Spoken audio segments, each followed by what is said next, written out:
오늘 주회전으로 나오신 모든 분들을 주님의 이름으로 사랑하고 또 축복합니다. 우리 지난 시간에 그 하나님의 섭리에 대해서 살펴보았습니다. The providence of God. 하나님의 섭리라고 하는 것은 뭐라고 그랬냐면 우연처럼 이루어지는 일이지만 그러나 그 우연 속에 하나님의 간섭하심과 개입하심이 있어서 결국 필연적인 사건이 되는, 그러니까 룻과 보아스가 만날 이유가 없죠. 만날 수도 없죠. 그렇지만 하나님의 섭리 가운데 그들이 한 걸음 한 걸음 가까워지고 결국 만날 수밖에 없는 그와 같은 하나님의 깊은 섭리가 이 룻의 믿음과 그들의 삶에 있었다는 것이죠. 그런데 오늘 말씀은 이와 같은 하나님의 섭리가 가능하게 된 이유가 뭔가, 그것은 하나님의 아주 독특한 성품 중에 하나인 하나님의 그 헤세드라는 것. 헤세드라는 그 단어가요, 이 하나님의 섭리를 가능하게 합니다. 도대체 헤세드가 뭐냐? 룻기서 보니까 헤세드란 말이 3번 반복되어 있습니다. 첫 번째 1장 8절에 보니까 여호와께서 너희를 선대하시기를 원하노라. 하나님께서 show kindness to you. 영어 성경에는 그걸 친절이다, 그걸 우리말 성경에는 선대라고 번역했습니다. 오늘 본문 2장 20절에 보니까 그가 살아있는 자와 죽은 자에게 은혜 베풀기를 그치지 아니하노다. 여기로 보니까 grace, 은혜 베풀기를, 똑같은 단어인데 2장 20절에서는 그걸 은혜라고, 하나님이 계속 은혜를 베푸는 거죠.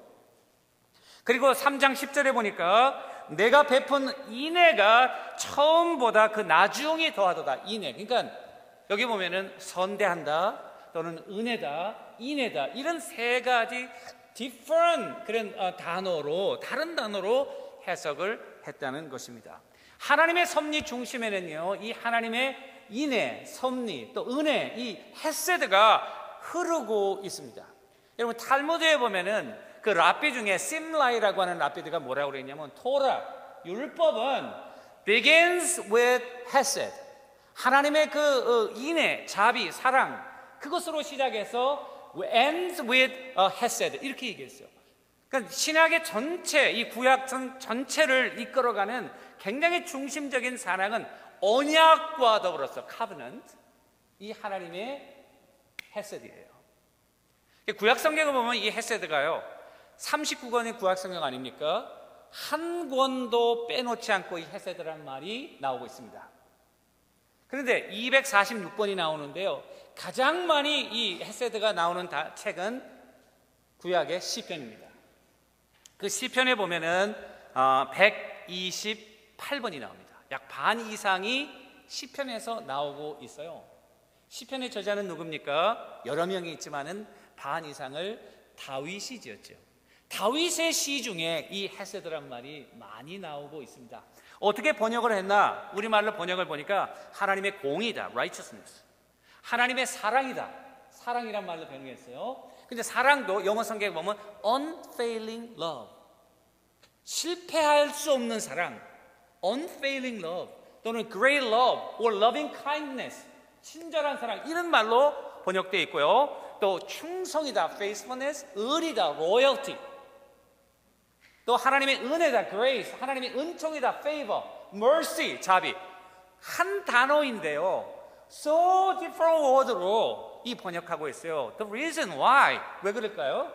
이 한 단어 헤세드라는 단어가 굉장히 뜻이 심오해요. 영어의 한 단어로 막 번역하기가 힘든 거죠. 그러니까 그 컨텍스트에 따라서 이 상황에서는 이것이 하나님의 충성이다, 이 상황에서는 하나님의 은혜다, 이 상황에서는 하나님의 자비다, 인애다, 이렇게 다른 말로 번역할 수밖에 없기 때문에 그런 거죠. 이와 같은 모든 것들을, 컨텍스트를 다 생각해서 그러면은 어떻게 번역할까? 만약에 저에게 번역하라고 그러면 이 사랑은 어떤 사랑이냐면, 좀 말로 의역해서 설명하면요, 굉장히 끈끈한 사랑이에요. 사랑도 굉장히 이성적이고 냉정한 사랑이 있잖아요. 그런데 끊을 수 없는 사랑이 있잖아요. 끊어도 또 연결되고 끊어도 또 연결되고 끊을 수 없는 사랑, 아주 끈끈한 사랑, 진한 사랑, 의리 있는 사랑, 그런 사랑을 이 헤세드란 말로 표현하면 맞지 않을까 싶습니다. 그런데 이와 같은 사랑을 여러분들과 내가 살고 있는 이런 인간사의 관계에서 경험하기는 보통 어려운 것이 아니죠. 그러나 가장 클로스하게, 가장 가깝게 느낄 수 있는 것은 아마도 그 부모가, 특별히 아버지가 자녀를 사랑하는 그 사랑이 아닐까 생각해요. 어머니의 사랑도 굉장히 희생적이고 헌신적인 사랑이죠. 굉장히 자잔하면서 우리 삶 천력에게 미치고 있는 그런 사랑, 어머니의 사랑 아니겠습니까? 그런데 이 아버지의 사랑은 말은 없지만, 특별히 이렇게 깊은 공감대는 없지만은 왜 그 뒤에서 계속 흐르는 아주 깊은 사랑 있잖아요. 말은 하지 않지만은 그러나 이 부모가, 아버지가 아들을 사랑하는 그런 마음들 말이죠. 얼마 전에 제가 영화 본 중에 그 국제시장 보니까 그 주인공이 그 6.25 때 아버지를 잃어버리고, 그리고 어릴 적부터 가장이 돼서 남아해서 국제시장에서 일하면서 자기의 어머니와 가족들을 돌보고, 그리고 가족들을 키우기 위해서 자기 공부하는 것도 못하고, 자기가 하고 싶은 것도 못하고, 선장이 되고 싶었는데 하고 싶은 것 못하고 다 희생하고, 서독광부로 갔다가 베트남으로 갔다가 죽을 고비를 많이 넘기고 그 가정을 세워나가는 그런 사랑이 있잖아요. 그런 사랑이 아마 성경에서 말하는 헤세드의 사랑이 아닐까. 이건 굉장히 신비로운 사랑이에요. 그 받는 사람은 그걸 못 느끼죠. 그 후손들은 그냥 당연히 부모님이 자기가 희생해서 우리 자녀들을 그냥 이렇게 보호하고 살피는 줄 알지만은 그 끊을 수 없는 그 부모로서의 사랑, 형제 자매로서의 사랑, 그런 사랑. 그런 이런 헤세드의 사랑의 단어에 해당되는 신약도 그런 의미가 있을 거 아니에요. 신약을 보면은 가장 가까운 사랑은요, 클리어해요. 아가페 사랑이에요. 우리는 생각하기를 하나님은 신약에서는 이렇게 사랑으로 요한 1서 4장 10절을 보니까 하나님은 사랑이다. 너희가 먼저 하나님을 사랑한 것이 아니라 하나님이 먼저 우리를 사랑했다. 사랑은 여기 있으니 바로 자기 아들을 이 땅에 보내신 하나님의 사랑이다. 그 아가페 사랑에 대해서 말씀하시잖아요. 구약에 보면은 전쟁을 하고 사람을 죽이고 하나님은 사랑이 없는가 보다. 천만의 말씀. 이 구약을 이끌어온 것은요, 아까 얘기했죠. 하나님의 섭리, providence, 그리고 하나님의 그 covenant, 아브라함을 택하시고 모세를 택하시고 이스라엘 백성들을 택하시고 하나님이 택하시는 거예요. 그리고 언약을 맺으시는 거예요. 언약이라는 게 뭡니까? contract 하는 거예요. contract. 여러분 집을 사거나 직장에 들어가거나 모든 게 다 contract이죠. contract은 쌍방이 있어가지고 그걸 합의하에 컨트랙이 이루어지는 거죠. 이 카버넌트는요, 컨트랙은 컨트랙인데 조금 달라요. 한 사람이 깨도 깨지지 않는 컨트랙이에요. 아브라함과 모세와 야곱과 그런 사람들이 하나님한테 그 컨트랙을 맺었지만 언약을 받았거든요. 언약을 지킵니까? 안 지킵니까? 지키려고 하는데 안 되잖아요. 아무리 해도 우리 인간이 하나님의 그 신실하심의 은혜를 따라갈 수가 없잖아요. 그런데 놀라운 것은요, 하나님의 그 강권적인 은혜가 우리를 붙들고 있는 거죠. 하나님의 언약이 계속 유지되는 것은 아브라함이 잘나서 그렇게 된 겁니까? 모세가 잘나서 그렇게 된 겁니까? 아닙니다. 그들은 우리와 똑같은 사람입니다. 넘어지고 쓰러지고 연약해요. 그렇지만 하나님의 강한 손길이 우리를 붙들고 있는 거죠. 그래서 악수를 하면은 우리가 이렇게 악수를 하지만은 하나님께서는 이렇게 악수를 하는 거죠. 우리가 놔도 괜찮은 거예요. 왜? 하나님의 손이 우리를 붙들고 있는 거예요. 성경에 보면은 하나님의 백성들의 그 아브라함이 아브라함 된 거, 야곱이 야곱 된 거, 요셉이 요셉 된 거, 모세가 모세 된 거, 다윗이 다윗 된 거 보면 전적인 하나님의 은혜예요. 신약에 와서 사도 바울은 나의 나 된 것은 하나님의 은혜라고, the by grace of God. 그걸 구약적인 이야기를 하면 하나님의 헤세드, 인애하심, 자비하심, 충성스러운 사랑이 우리를 끊이지 않고 있기 때문에 내가 오늘날 내가 됐다는 것입니다. 그런 의미에서 오늘 이 헤세드에 대해서 조금 생각하는데, 이 헤세드는 우리 삶 전 영역에 필요합니다. 개인적인 삶에도 필요하고요, 우리 가정에도 필요하고요, 이 사회에도 필요하고요, 우주적인 차원에서 하나님의 언약을 이루어가는데 하나님의 헤세드는 절대적입니다. 지난 한 주간도 이 말씀을 생각하고 묵상하면서 오늘도 하나님의 헤세드가 필요합니다. 내일 아침 기도했습니다. 오늘도 하나님이 도우시는, 그 붙드시는 언약 가운데 자기의 자녀들을 아버지처럼 인도하시는 그 손길이 나는 필요합니다.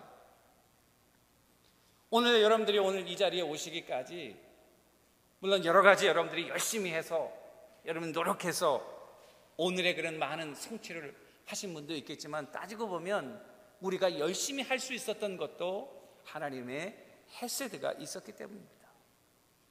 어려운 고비고비마다 여러분들이 컨트롤할 수 없는 그런 많은 인생의 팩터들이 있잖아요. 저도 보면요, 한 20여 년밖에 안 되지만 미국에 온 지 그런 그 경험들이 많아요. 내가 어떻게 컨트롤할 수 없는데 하나님이 도와주시지 않으면 안 되는 그런 상황들, 그럴 때마다 하나님의 손길이 우리를 굳게 붙드는 거죠. 우리가 넘어질 때마다, 우리가 흔들릴 때마다, 우리가 좌절하고 실망할 때마다 하나님의 강한 손길이, 보이지 않는 손길이 우리를 붙드셔서 오늘날 이 자리에 이르게 한 거예요.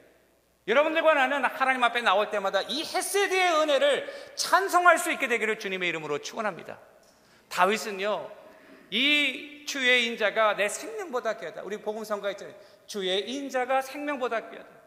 얼마나 하나님의 헤세드가 거기 보면 인자라고 번역했어요. 시편 63편이요. 하나님의 인자하심이 나의 생명보다 귀하니까 내 평생도록 주를 찬양하겠다. 성도 여러분, 지난 주간 돌이켜보면서 여러분들의 일생을 돌이켜보면서 이 하나님의 인도하심이 없었다면 여러분들과 제가 여기 있을 수 있었을까? 저는 어릴 때 우리 할아버지하고 한번 어디 가냐면 창경원에 갔어요. 여러분, 창경원이 왜 갔는지 모르시는 분도 아마 계실 거예요. 그때는 창경원이 동물원이었어요. 지금도 동물원인지 모르겠어요. I'm not sure. 예, 하도 오래돼가지고. 그런데 분명히 내가 우리 할아버지랑 갔거든요. 우리 할아버지 손을 잡은 것 같은데 딱 나올 때 보니까 어떤 아줌마 치맛자락을 잡고 있더라고. 키를 잃어버리는 거예요. 사람들이 워낙 많고 키가 작으니까 어릴 때 뭐 아래는 그냥 잡고 앞에만 갔는데 나중에 나올 때 보니까 엉뚱한 사람 잡고 나왔더라고. 우리는 아무리 잡으려고 해도 놓치는 거죠. 인생에 우리가 잡을 수 있는 힘과 능력과 여력이 없기 때문에 그렇습니다. 하나님이 우리를 붙드셔야 되는 거죠. 오늘 룻도요, 룻이 된 것은 룻의 부지런함, 겸손함, 그의 믿음 뭐 다 좋습니다. 그러나 그 모든 것을 가능케 하시는 그것이 하나님의 섭리고요, 그 섭리 중심에는 하나님께서 자기의 백성들을 끝까지 지키시는 하나님의 인애, 충성스러운 사랑, loyal love, 정말 인애예요. 내 이익과 손해와 이런 걸 초월하는 거예요. 끝까지 지키는 하나님의 은혜예요. 여러분들이 이 헤세드의 은혜를 날마다 사모하시고 날마다 성령 안에서 경험하시고 이 은혜로 하나님을 찬양할 수 있는 우리 모두가 되기를 주님의 이름으로 간절히 축원합니다. 그런데 이 헤세드의 은혜는 내 개인의 삶에 절대적인데요, 우리 가정과 사회도 꼭 필요합니다. 오늘 이 나오미와 룻의 가정을 보면요, 가정이 쫄딱 망했어요. 먹고 살 거는 둘째치고 이제는 아버지도 죽고 남편도 죽고 시어머니하고 며느리 둘만 남아있어요. 이제 완전히 대가 끊기는 거죠. 그런데 하나님의 자비하심은요, 성경에 보면은요, 그 가족들에게 또 사회에게 미치고 있어요. 그건 뭐냐면은 오늘 보니까 2장 20절이 요절인데요, 20절에 보면은 보아스, 그 사람은 우리의 기업 물을 사람이다. 기업 물을 사람이나 히브리어가 고엘이라는 말인데요, 그 단어의 어원은 뭐냐? buy back, 다시 산다 그 말이에요. 왜 룻이 친족 중에 한 사람하고 결혼을 해야 되나? 세 가지 이유가 있습니다. 첫 번째는 잃어버린 땅을 그 사람이 다시 리클레임 할 수 있는 권리가 주어집니다. 이스라엘 백성들은요, 우리는 지금 땅을 사면 그때 내 땅이 되는 거죠. 아무도 못 들어오죠. 여러분들이 지금 살고 있는 땅에 여러분들이 오너십을 가지고 그 경찰도 그 안에 못 들어오죠. 이스라엘의 개념은요, 그렇지 않습니다. 땅은요, 사람에게 속한 것이 아니고 하나님께 속한 거예요. 사람은 거기 살다가 가는 거예요. 그래가지고요, 땅을요, 기업으로 줬어요. 기업으로 주면은요, 이 기업은요, 아무도 못 건드려요. 아합 왕이 나봇의 포도원이 탐나가지고 그 기업을 가지려고 그랬어요. 그런데 말이죠, 가질 수 없는 거예요. 왜냐하면 율법에 보면은 이 기업은 거룩한 거예요. 하나님이 우리 김씨 가문에 이 땅을 준 거예요. 모든 지역에 다 조그맣지만은 다 살 수 있는 땅을 준 거예요. 아무도 못 건드려요. 왕도 못 건드려요. 그런데 이세벨이라는 여자는 이스라엘 사람이 아니잖아요. 이방의 여인이잖아요. 이런 율법적인 성경적인 개념이 없으니까요. 왕이 말이지 그 일개 농부의 땅을 뺏는 거를 그렇게 고민하느냐? 나한테 맡겨라. 그래가지고 뇌물을 주고 거짓 증인을 세워서 그냥 죽여버린 거예요.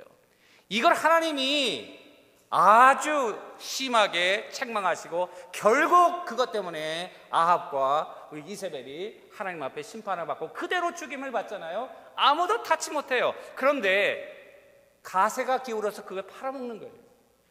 팔아먹으면은 어떻게 사는가? 이 기업 무를자가 와서 이 땅은 우리 땅이니까 이 기업에 속한 거니까 다시 클레임할 살 수 있는 권리가 주어지니까 자기의 기업이 생기는 거죠.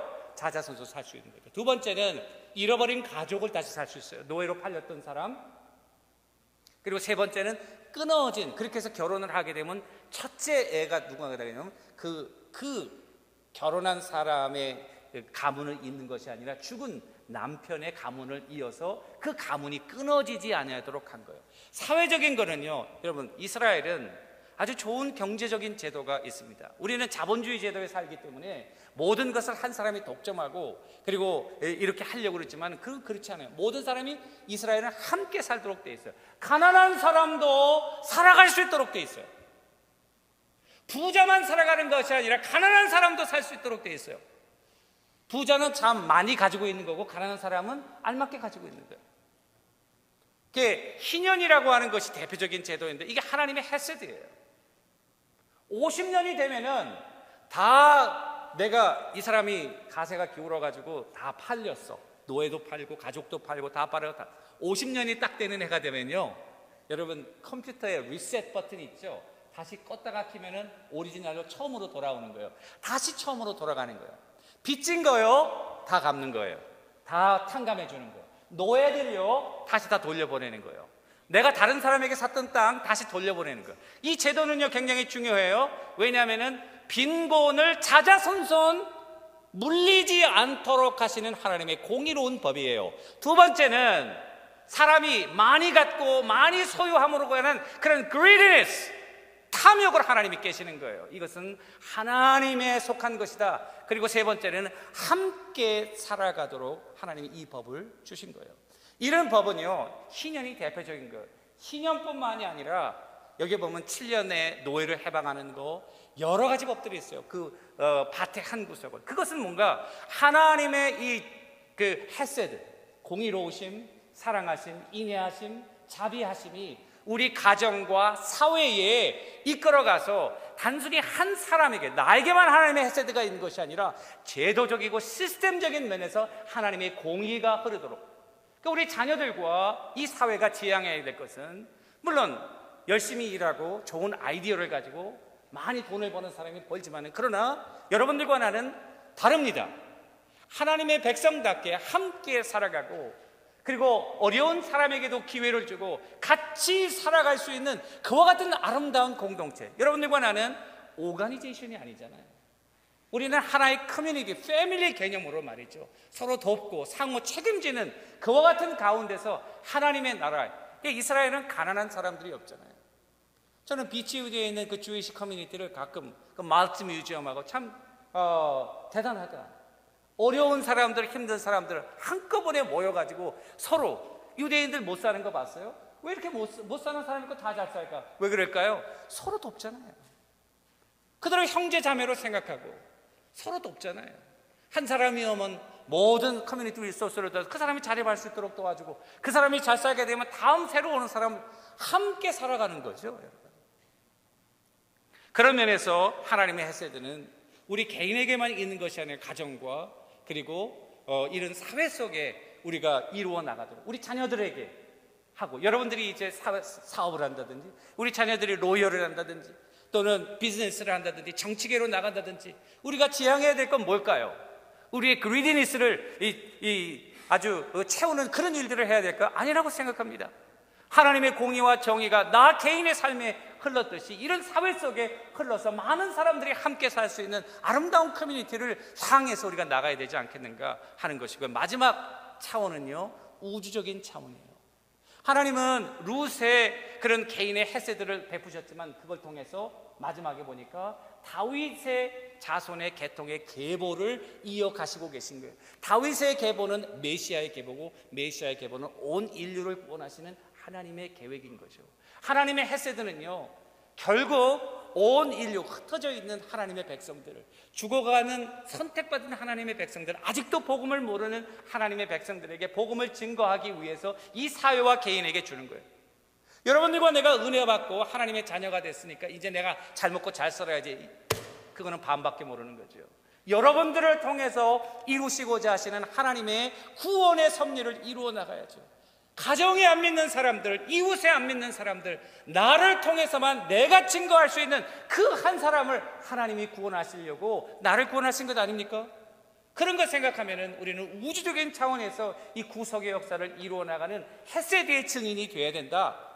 그리고 이 하나님의 인애와 사랑을 증거하는, 그래서 우리가 모일 때마다 하나님의 사랑과 영광이 나타나고, 그리고 함께 살아가고, 정말 그 하나님의 끈끈한 사랑이 우리 인간 사이에도 이렇게 벌어져서 정말 우리 가정이, 또 우리 교회가, 이 사회가 하나님을 영화롭게 하는 우리 모두가 되기를 주님의 이름으로 간절히 축원합니다.